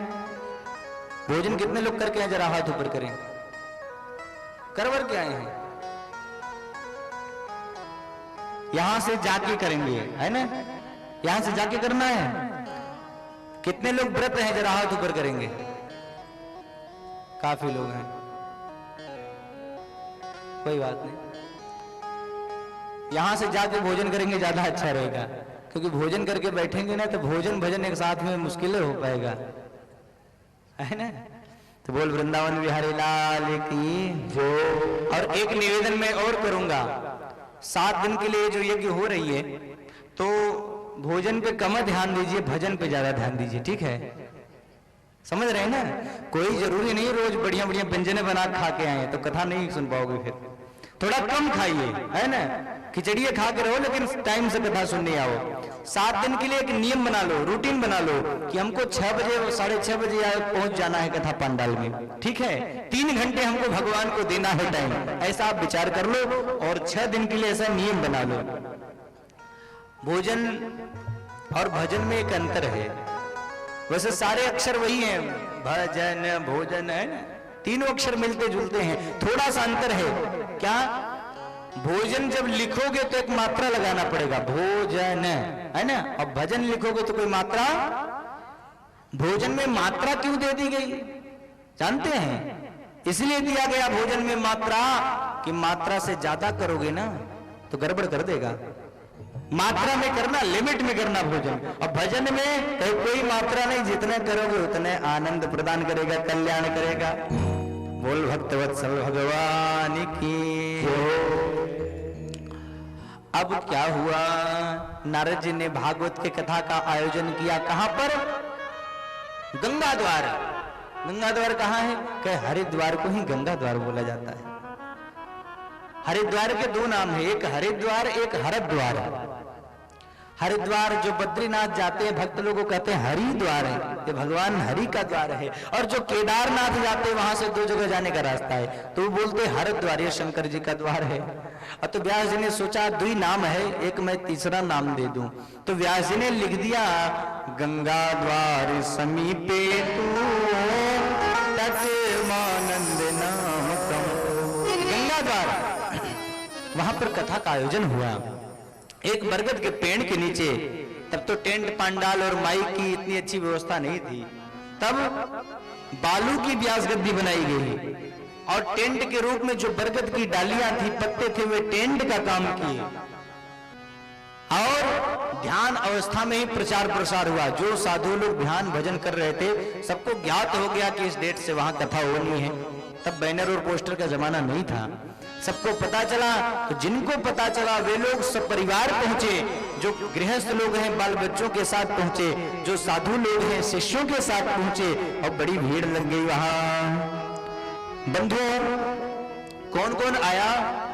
कुछ नाम है भृगु वशिष्ठा च्यवनाश गौतमो निधात फिर देवल देवरातो। भृगु वशिष्ठ नारद परशुराम एक से एक महात्मा पहुंचे। और इतना ही नहीं, वेदांतानि च वेदाश्च मंत्रास्तंत्राः समूर्तयः दशशत पुराणानि शतसहस्राणि तथा ययुः। कौन कौन आया? हे भैया, वेदांत भी पहुंच गए भागवत सुनने के लिए, वेद भी मनुष्य का रूप धारण करके पहुंच गए भागवत को सुनने के लिए, 17 पुराण भी तैयार हो गए और मनुष्य का रूप धारण करके भागवत को सुनने पहुंच गए। ये है भागवत की महिमा। जितने मंत्र तंत्र हैं सब पहुंचे, इसलिए इस भागवत कथा को हमेशा श्रवण करें। और दूसरी बात, जहां पर भागवत कथा होती है, जिस घर में जिस गांव में भागवत की कथा होती है, वह गांव गांव नहीं, वह घर घर नहीं होता, वो घर और ग्राम समस्त तीर्थ के रूप में हो जाता है और उस ग्राम में उस घर में रहने वाले समस्त प्राणियों के पापों का विमोचन हो जाता है। ऐसा नियम है। 1000 कोई अश्वमेध यज्ञ करे, 100 वाजपेयी यज्ञ करे, लेकिन अगर कोई एक भागवत की कथा को सुन लेता है तो जितना फल 1000 अश्वमेध यज्ञ और 100 वाजपेयी यज्ञ नहीं दे पाता, उससे भी कहीं ज्यादा गुना फल भागवत से प्रदान होता है। बंधुओं, जो भागवत के एक श्लोक का रोज पाठ करता है या आधा पढ़ता है या सुनता है, उसे रोज एक राजसूय यज्ञ और एक अश्वमेध यज्ञ का फल रोज प्राप्त होता है। बोले भागवत भगवान की जय। अब बताओ, इतना बोला गया, उसके बाद जो कथा नहीं सुन पाते उनका जीवन निरर्थक है। वे लोग केवल अपनी माँ को उदर पीड़ा देने के लिए जन्म लिए हैं, इस संसार में उनका जन्म निरर्थक है। ऐसा भागवत के महात्म्य में वर्णन किया गया।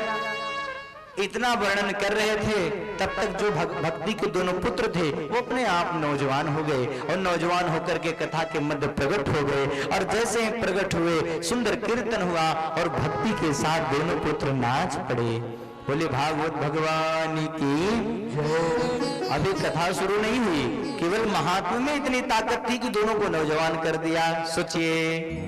नारद जी से पूछा, नारद जी आपने सबके बैठने का उत्तम व्यवस्था किया है, मैं कहां बैठूं?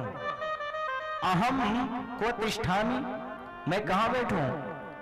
उस समय नारद जी ने कहा, हे भक्ति महारानी, एक काम करो, ये जो जितने भक्त कथा सुनने के लिए आए हैं, इन भक्तों के हृदय में जाकर के तुम बैठ जाओ। सकल भुवन मध्य निर्धनास्ते धन्या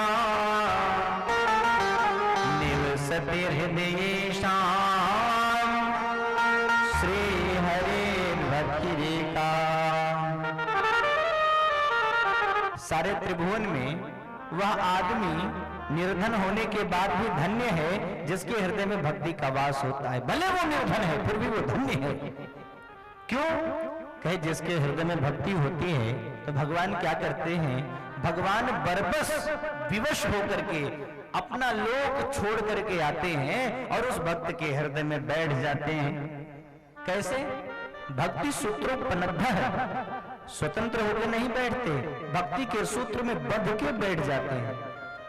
देखिए भाई, जो स्वतंत्र होता है वह आदमी बैठा है फिर चला जाए, कोई रोक टोक नहीं है, लेकिन जो बंधा हुआ है वह चाह करके भी जा नहीं सकता। जो कैदी है वो चाह करके भी नहीं जा सकता कहीं।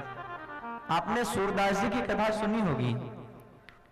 रात्रि के 12 बजे अंधकार का समय था और सूरदास जी महाराज चल रहे थे। एक कुआं था, कुएं में गिरने वाले थे और जब कुएं में गिरने जा रहे थे भगवान ने सोचा भक्त है गिर जाएगा, बालक के रूप में भगवान प्रकट हो गए। और जैसे ही प्रकट हुए भगवान तो सूरदास जी के डंडे को पकड़े, प्रभु उधर मत जाओ, वो रास्ता ठीक नहीं, इधर से चलो, ये रास्ता बढ़िया है। सूरदास जी ने सोचा रात्रि के 12 बजे घनघोर जंगल और इस भयानक जंगल में एक छोटा सा बालक हमें रास्ता बता रहा है, यह साधारण बालक नहीं हो सकता। तो सूरदास जी ने क्या किया, अपने हाथ को खिसकाते खिसकाते भगवान के हाथों को पकड़ना चाहा, लेकिन जैसे भगवान का हाथ पकड़े ही थे तब तक भगवान ने अपना हाथ छुड़ाया और 1 2 3 हो गए। सूरदास जी ने वहां दावा कर दिया, हे प्रभु भाग रहे हो ना, भागो, हाथ छुड़ाते तो तुम भाग गए, लेकिन इस हृदय से निकल के जाओ तो तुम्हें मानूंगा तुम बलवान हो। बाह छुड़ा के जाते हो निबल जानी की मोही, हृदय से जब जाओगे सबल बखानो तो। मैं कमजोर हूं इसलिए मेरा हाथ छुड़ा के भाग गए, अरे इस हृदय से निकल के जाओ तब तो मैं तुम्हें मानूंगा बलवान हो। सूरदास जी को पता है कि भगवान चाह करके भी भक्त के हृदय से भाग नहीं सकते। क्यों? कि भक्ति के सूत्र ने उनको बांध के रखा है। नारद जी ने कहा, देवी तुम लोगों के हृदय में बैठ जाओ।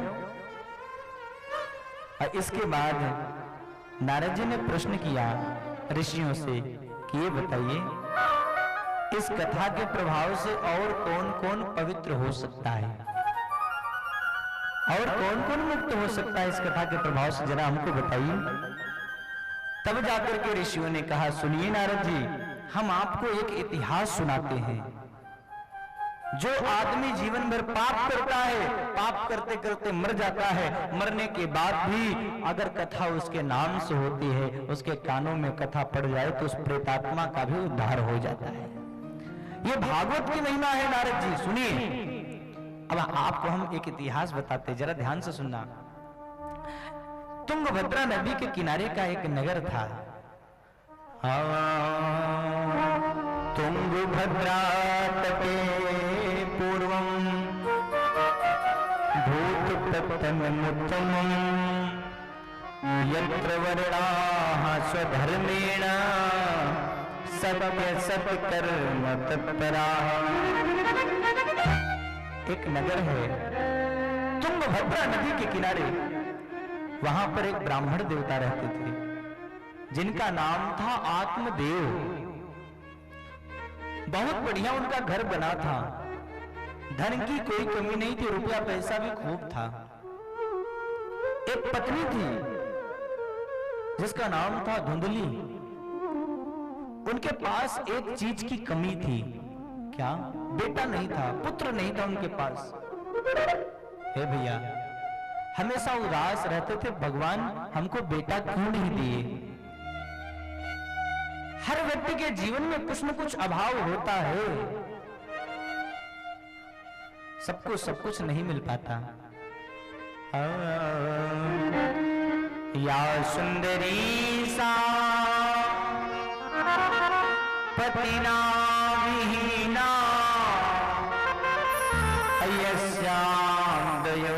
धर्मस्य सुतस्य हानि।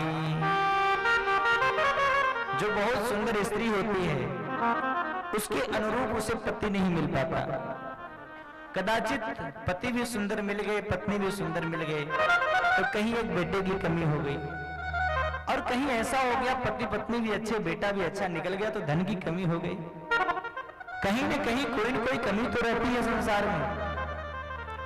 ब्राह्मण देवता के घर पुत्र नहीं था, एक और कमी थी, वो अपने हाथ से जिस पेड़ को छू देते थे वो पेड़ सूख जाता था, हरा भरा नहीं रहता था।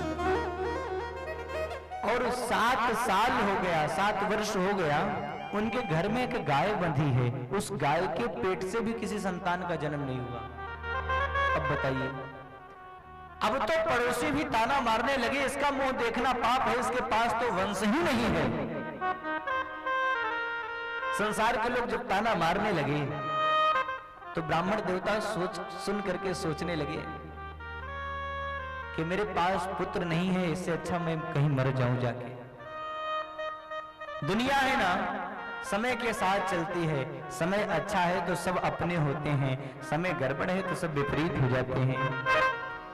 बनी बनी में लाखों निसार होते हैं, जब बनी बिगड़ गई दुश्मन 1000 होते हैं। हजारों यार बनते हैं, पैसा जब पास होता है, टूट जाता है गरीबी में रिश्ता जो खास होता है। ये समय की विडंबना है बंधुओं। ब्राह्मण देवता ने सोचा अब मैं मर जाऊं तो ज्यादा अच्छा है। ये सोच करके वो ब्राह्मण एक दास द्विजो दुखाद गृहं त्यक्त्वा वनं गतः, वो ब्राह्मण अपना घर छोड़ करके जंगल गया। क्यों? मरने के लिए। और जब जंगल गया तो एक पेड़ के नीचे बैठ करके सोच रहा है, हे विधाता, तुमने कौन से जन्म का मुझे दंड दिया है, मुझे बेटा नहीं दिया। ये सोच करके रो रहा है। तब तक एक संत भगवान का आगमन हुआ। संत भगवान ने पूछा, हे विप्र, हे ब्राह्मण, क्यों रोता है? कथम रोदिस विप्र त्वम काते चिंता बलियसी। क्यों रो रहा है ब्राह्मण, तुझे किस बात की चिंता है? उस ब्राह्मण ने कहा, महाराज क्या बताऊं, मैं इतना बड़ा पापी, किसी वृक्ष को छू देता हूं तो वो वृक्ष हरा भरा नहीं रहता, वह सूख जाता है। मेरे घर में एक गैया बधी है, उस गैया ने 7 वर्ष हो गया कोई संतान पैदा ही नहीं किया, और मैं इतना बड़ा अभागा हूं कि मेरे माध्यम से भी किसी संतान का जन्म नहीं हुआ। क्या करूं बताओ? संत भगवान ने कहा, ब्राह्मण देवता सुनो, भगवान बेटा दे तो अच्छा है, नहीं दे तो भी लाख गुना अच्छा है। कम से कम संसार में आपकी आसक्ति नहीं फैलेगी इतना ज्यादा, भगवान में मन लगेगा। और देखो, पुत्र से सुख मिलेगा क्या गारंटी है? बेटा नहीं हो तो अच्छा है, कम दुख देता है, लेकिन होने के बाद अगर नालायक निकल जाता है तो ज्यादा दुख देता है। कुपुत्रो दुखदायक है, जो नालायक होता है ना बेटा, बड़ा दुख देता है। अब पुत्र से सुख किसे मिला है? महाराज दशरथ के पास 4 बेटे थे, और 4 बेटे होने के बाद भी बेचारे तड़प के मर गए। कोई पास में उस समय पानी देने वाला नहीं था। महाराज सगर के पास 60,000 पुत्र थे, कौन सा बेटा काम में आया? बेटे से सुख मिलेगा क्या गारंटी है? ब्राह्मण देवता ने कहा, ये बताओ हमारा वंश, हमारा नाम कौन चलाएगा? संत भगवान ने कहा, सुन ब्राह्मण, हो जाए पुत्र को पुत्र कहीं, हो जाए पुत्र को पुत्र कहीं, तो वह छाती पर है डलता। ऐ ब्राह्मण तू किस सोच में है, पुत्रों से नाम नहीं जोड़ता। नाम तो हमारे कर्म हमारे आगे बढ़ाते हैं। बेटे से नाम नहीं होता, नाम अपने कर्म से होता है। आज मीराबाई को लोग याद करते हैं, तुलसीदास को लोग याद करते हैं, उनके कर्म अच्छे थे, उनके बेटे अच्छे थे, इसलिए नहीं याद करते। बड़ा समझाया। और सुन ब्राह्मण, संसार से आशा छोड़ दे, रे मुंचाद्य कुटुंबाशाम संन्यासे सर्वथा सुखम। कुटुंब की आशा छोड़ दो ब्राह्मण। अच्छा ये बताओ, आशा कोई छोड़ सकता है? इस दुनिया में कोई एक व्यक्ति का नाम बताओ जिसके पास कोई आशा न हो, है कोई ऐसा? आशा तो सबके पास रहती है। अंगम गलितम पलितम मुंडम दशन विहीनम जातम तुंडम वृद्धो याति गृहीत्वा दंडम तदपि न मुंचति आशा। अंग गल जाते हैं, बाल पक जाते हैं, आंख से दिखाई नहीं देता, लाठी के सहारे के बिना हम चल नहीं पाते, फिर भी एक आशा का ऐसा पिंड है, नहीं छोड़ता। आशा नहीं छूटती, बिना आशा के कोई नहीं रह सकता जीवित। तो आशा कैसे छोड़ सकता हूं? तो कहे मत छोड़िए आशा, एक काम करिए। क्या कहे? जो आशा संसार से करते हो उसी आशा के रास्ते को मोड़ दीजिए, वही आशा भगवान से कर लीजिए, कल्याण हो जाएगा। हो आशा एक राम जी से दूरी आशा छोड़ दे,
से बोल दें।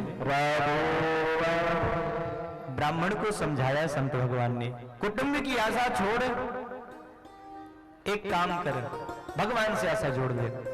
ब्राह्मण ने कहा, देखो संत भगवान, हमको तो केवल एक बेटा चाहिए।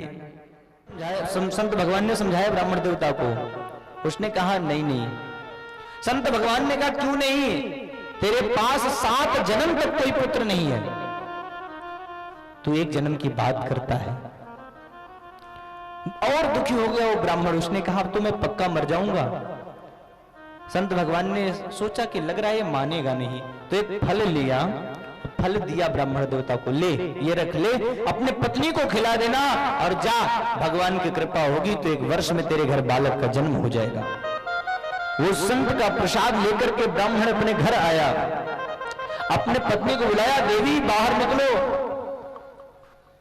धुंधली आई, क्या हुआ? ये फल ले लो। धुंधली ने कहा हमने तो बड़े बड़े फल खाए हैं।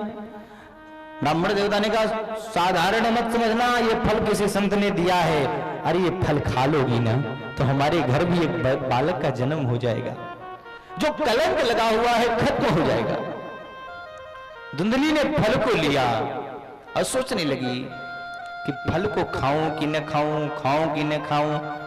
फल भक्षेण गर्भशात् गर्भेणोदर वृद्धिता स्वल्प भक्षम ततो शक्तिर्गृह कार्यम कथम भवेत्। हमने सुना है जब बालक पेट में आ जाता है तो माताएं भोजन कम कर पाती हैं।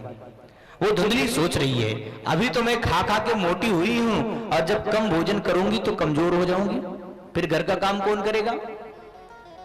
इतना ही नहीं, बालक जब जन्म लेने लग जाए उसी समय भूकंप आ जाए तो सब तो भाग के किनारे होंगे, मैं कहां भाग के जाऊंगी। उसी समय घर में आग लग जाए तो क्या करूंगी। उल्टा सीधा लगी सोचने। एवं कुतर्कयोगेन तत्फलं नैव भक्षितम् बंध्याया विधवा नारी सुखिनी चेति में मति। ऐसा कुतर्क करके उसने फल को नहीं खाया और सोच रही है कि संसार की 2 स्त्रियां ज्यादा सुखी हैं। कहे कौन? कहे एक बंध्या, कहे जिसके पास पुत्र नहीं है, एक विधवा जिसका पति मर गया। उल्टा सीधा लगी ये सोचने, धुंधली फल नहीं खाई तो उसकी बहन आ गई। उसने कहा बहन क्यों चिंतित लग रही हो, कुछ क्या दुख है बताओ मुझे। इसने कहा क्या बताऊं, ये फल दिया है किसी साधु ने और हमारे पति देव को मूर्ख बनाया कि फल खा लो बेटा हो जाएगा। उसकी बहन और इसका समर्थन कर दिया। उसने कहा छोड़ो छोड़ो, फल से बच्चा होता कहीं। अरे इन बाबा बैरागियों की बात में मत आना, अरे इनका काम है खावे पहिरे ढोंगते ये जोगी अवधूत। हरी बहन कहीं फलन पे होते ना देखे पूत। कहीं फल से बच्चा होता है। कहे मुझे बच्चा चाहिए, मेरे पति पूछेंगे तो मैं क्या बताऊंगी। उसके बहन ने कहा फल मत खा, बच्चा होगा, मेरे गर्भ में बच्चा पल रहा है और जब इसका जन्म होगा तो इस बच्चे को लाकर के मैं धीरे से तुमको दे दूंगी और मेरे पति को कुछ पैसे दे देना। कहे फल का क्या करे? कहे फल को गैया को खिला दो। गैया को भी 7 वर्ष हो गए, कोई बेटा नहीं हुआ, उसे खिला दो, उसे बेटा होने दो। अब भैया इसने कह दिया, पति से झूठ बोला कि मैंने फल को खा लिया। टाइम बीता, उसकी बहन के घर बेटे का जन्म हुआ, उसने चुपके से ला करके इसको दिया, इसने पैसा दे दिया, इसने शोर किया कि बच्चा हुआ। पंडित जी बेचारे भोले भाले वो तो विश्वास कर लिए कि बेटा हमारा ही है, प्रसन्न हो गए। लेकिन भैया 3 महीना जैसे बीता और तो जिस गैया को फल खिलाया गया था उस गैया के पेट से भी मनुष्य के आकार जैसे बालक का जन्म हो गया। पूरा शरीर उसका मनुष्य का, जो कान थे वो गैया के समान थे। दोनों बालकों का नामकरण हुआ। इसके बहन के बेटे का नाम इसने खुद रखा। इसने कहा मेरा नाम धुंधली तो मेरे बेटे का नाम होगा धुंधकारी। उसका नाम धुंधकारी हुआ। इसके कान गाय के समान थे तो इस बच्चे का नाम रखा गया गोकर्ण। दोनों बालक धीरे धीरे बड़े होने लगे और दोनों बालकों में थोड़ा अंतर आ गया। क्या? एक बहुत बड़ा पंडित हो गया और एक बहुत बड़ा दुष्ट हो गया।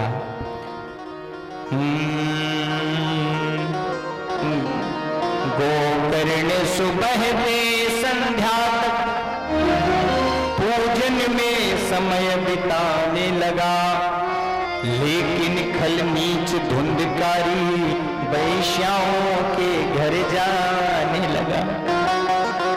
धुंधकारी दुष्ट हो गया और इतना दुष्ट हुआ जुआ खेलने लगा, मदिरा पी करके मदान होने लगा, मांसाहार करने लगा। छोटे छोटे बालकों को खेलते हुए देखता तो कुएं में उठा के फेंक देता। उल्टा सीधा काम करने लगा और पिता की बनाई हुई जितनी संपत्ति थी समस्त संपत्ति का नाश कर दिया, खत्म कर दिया बाप की संपत्ति को।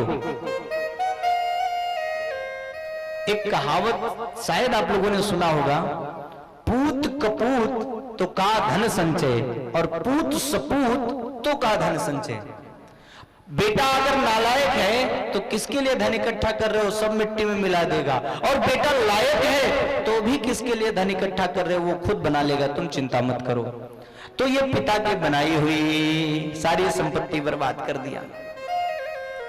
हे भैया, एक दिन बाप को मारने दौड़ा, कहा पिताजी बताओ धन छुपा के कहां रखे हो, नहीं तो भी तुम्हारी डंडे से खबर लूंगा।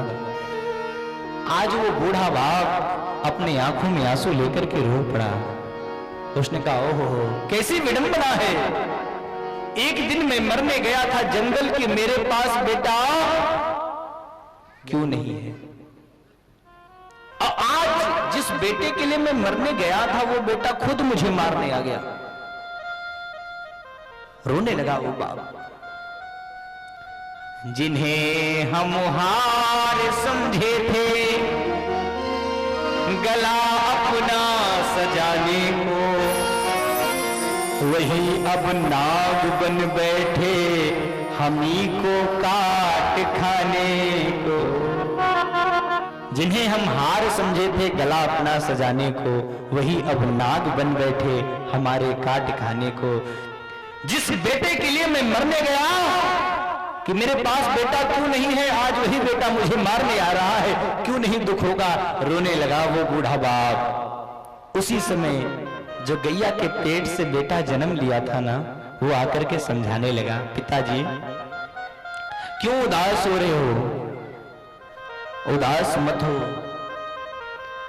एक बेटा नालायक निकल गया इसीलिए रो रहे हो ना। इस दुनिया में कोई किसी का नहीं है, अद्भुत यह संसार, यहां पर कोई किसी का सगा नहीं।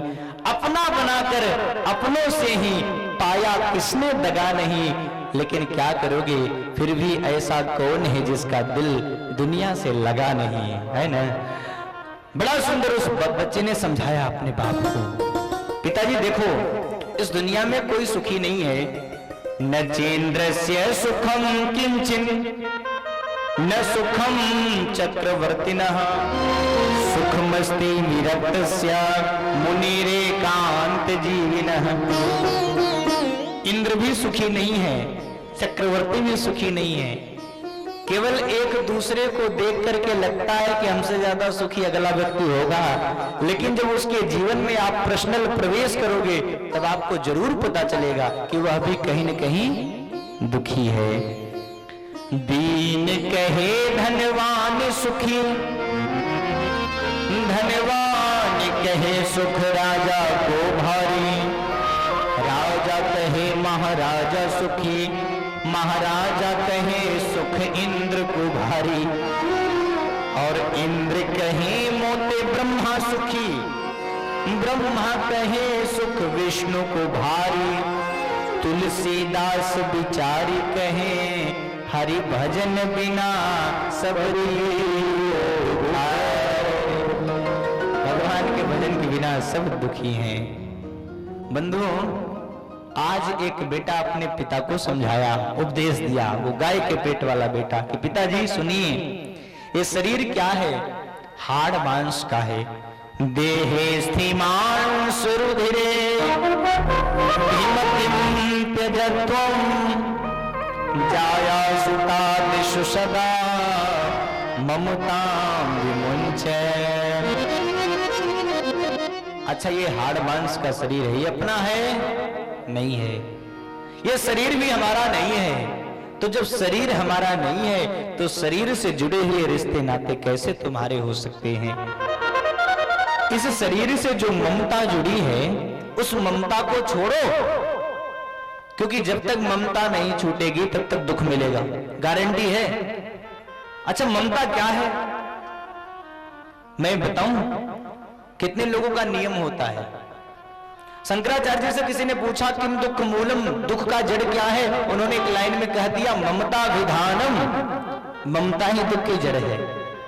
अच्छा, कितने लोगों का नियम होता है कि न्यूज देखते हैं, सुबह सुबह चाय पीते रहेंगे न्यूज देखते रहेंगे। कितने लोग पेपर पढ़ते हैं, पेपर पढ़ते रहेंगे चाय पीते रहेंगे, है ना। तो किसी दिन खबर आ गई न्यूज चैनल पे, पेपर में, कि ट्रेन दुर्घटना में 500 व्यक्ति मर गए। कितने? 500। अब खबर तो छप गई, लाइव भी चल रहा है, हम देख भी रहे हैं, सुन भी रहे हैं।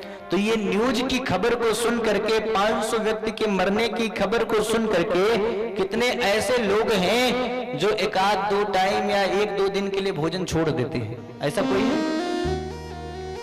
कौन कौन है भाई जो भोजन छोड़ देता हो न्यूज की खबर सुन करके कि 500 व्यक्ति मरे हैं, आज एक टाइम हम भोजन नहीं करेंगे? कोई छोड़ता है?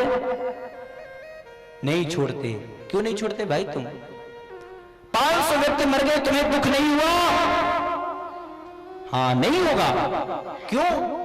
अरे भाई सीधी सी बात है, उन मरने वालों में किसी के साथ हमारी ममता नहीं जुड़ी थी, तो दुख कैसे होगा? और जिनके साथ ममता जुड़ी है वो मरे नहीं, थोड़े से बीमार होकर के हॉस्पिटल तक चले जाए, हमारा भोजन अपने आप बंद होता है कि नहीं? हो जाता है ना, भोजन छूट जाता है। अरे जिनके साथ ममता जुड़ी वो मरे नहीं, केवल बीमार हो गए, हमारा भोजन अपने आप बंद। कोई आके कहे भैया भोजन कर लो, दिन के 2 बज गए, अब तो भोजन कर लो, तो कहते क्या अरे भोजन क्या करना, भोजन पानी कुछ अच्छे नहीं लग रहा, तो वो हॉस्पिटल में पड़े हैं। तो ममता दुख देती है। हे भैया हुआ क्या? बड़ा सुंदर समझाया कि पिताजी ममता विमुंच, ममता छोड़िए। जननी जनक बंधु सुत दारा, तनु धन भवन सुहृद परिवारा। 10 जगह पर ममता रुकती है, इसलिए ममता के मुंह को मोड़ करके भगवान से जोड़ें, कथा का पान करें और धर्म की शरण ग्रहण करें, क्योंकि मरने वाले के साथ केवल धर्म ही जाता है और कुछ मरने वाले के साथ जाता नहीं है। बंधुओं, हमारा न धन काम में आएगा, न हमारा वैभव काम में आएगा। जिस दिन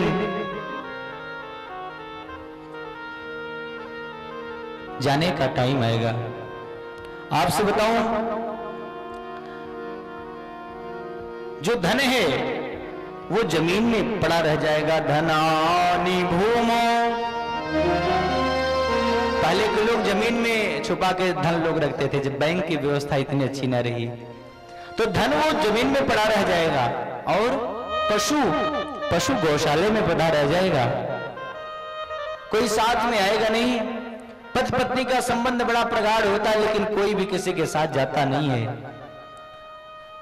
यह शरीर ये भी चिता की आग में जल के भस्म हो जाएगा, हमारे साथ नहीं जाएगा, तो आगे की यात्रा कैसे हम करेंगे? हे भैया, केवल धर्म ही एक ऐसा है जो हमारे साथ जाता है।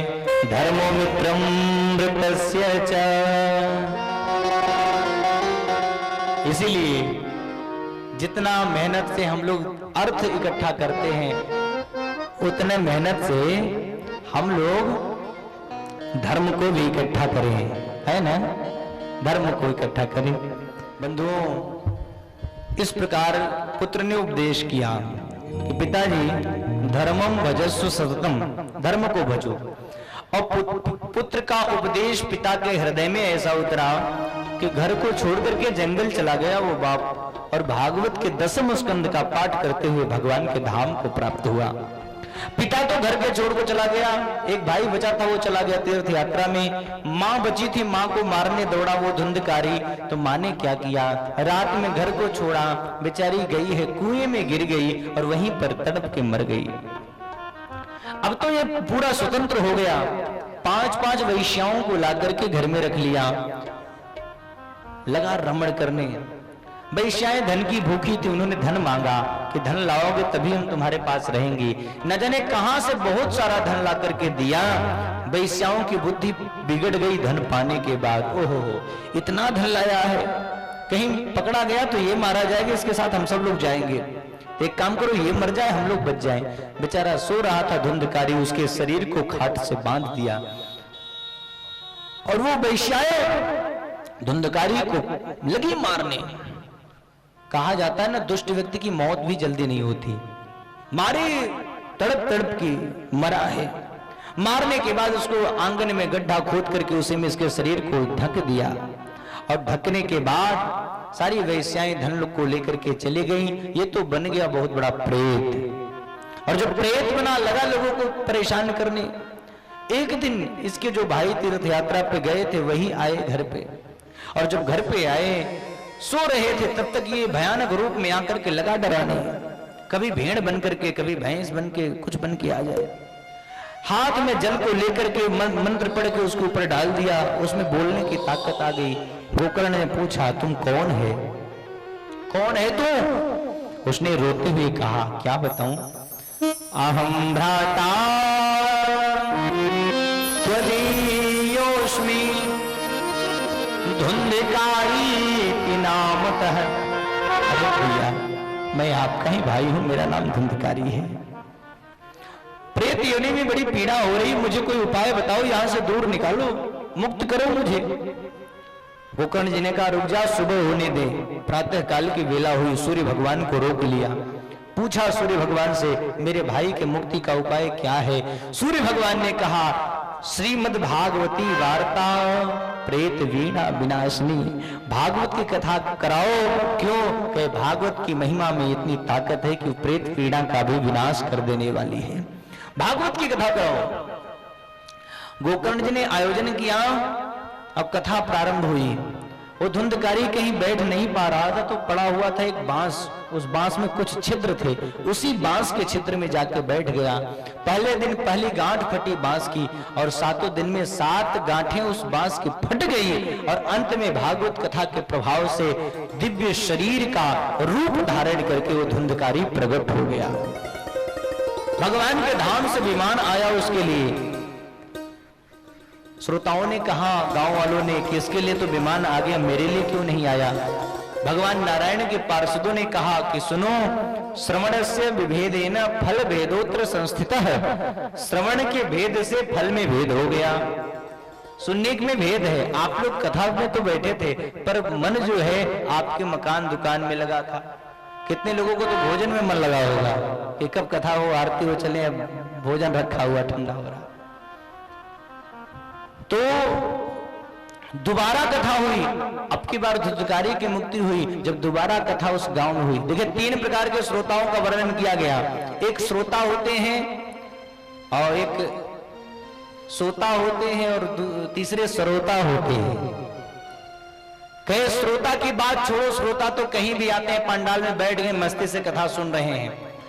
और एक होते हैं सोता, सोता तो सोता कहीं देखे कहीं बढ़िया बैठने का स्थान है जहां से पंखे की हवा भी बढ़िया लगे, और कहीं से जहां बढ़िया टेक भी मिल जाए कुछ पीठ का सहारा देने के लिए, तो वे प्रेम से सो जाते हैं। उनको लेना देना कुछ नहीं, कथा हो रही है।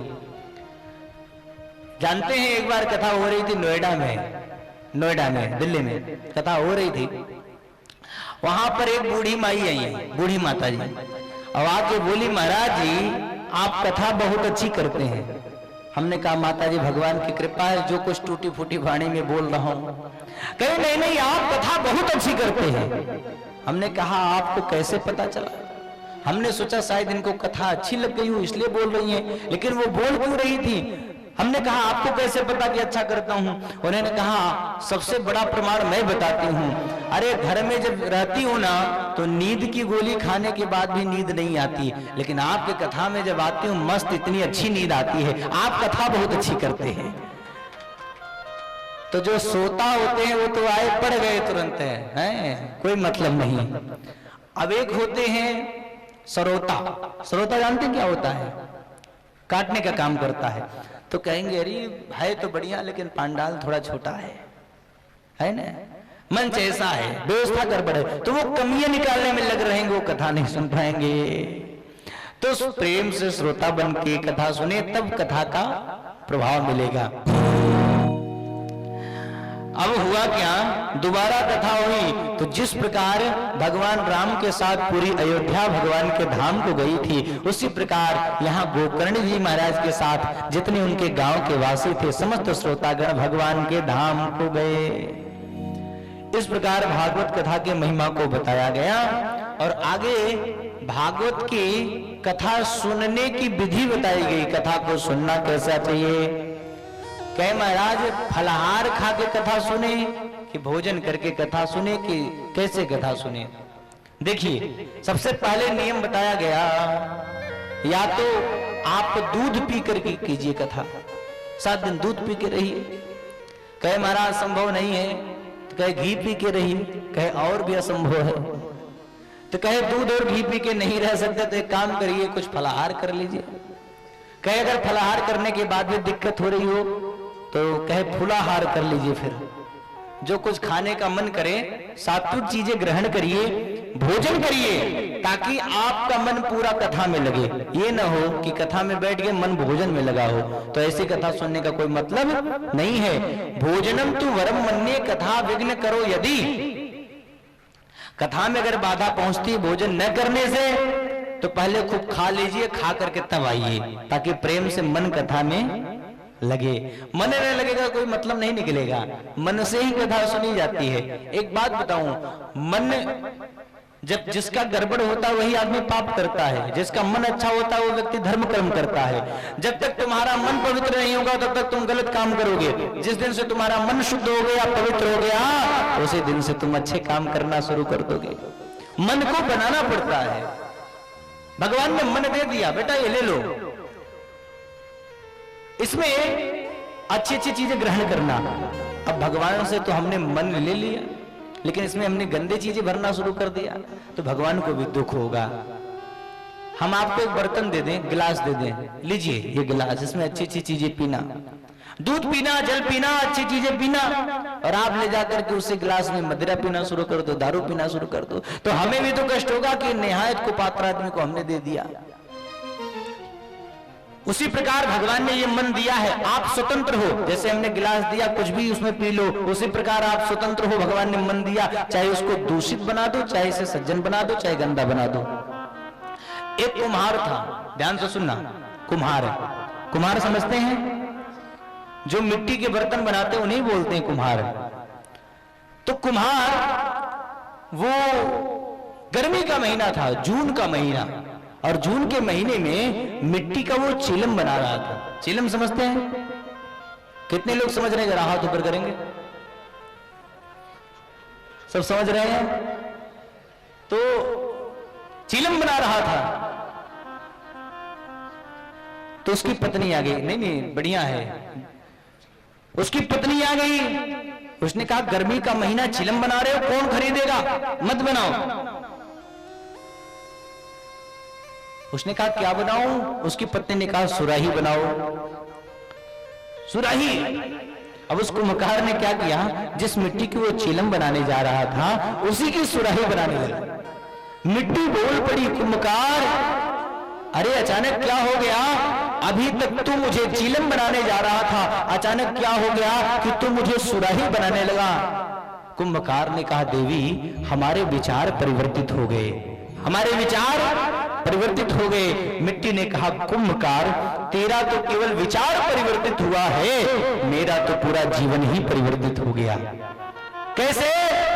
मिट्टी ने कहा ऐसे, सुन, जब तू मुझे चिलम बनाने जा रहा था तो चिलम पर क्या रखी जाती है? आग। तो पहले मैं खुद जलती और फिर दूसरों को जलाती, तुमने मुझे सुराही बना दिया है, सुराही में जल रखा जाएगा, मैं खुद शीतल रहूंगी और दूसरों को शीतलता प्रदान करूंगी। ये मन वही मिट्टी है। अब इसे भक्ति की शीतलता की सुराही बना दो, चाहे वासना की आग रूपी चिलम बना दो इसे।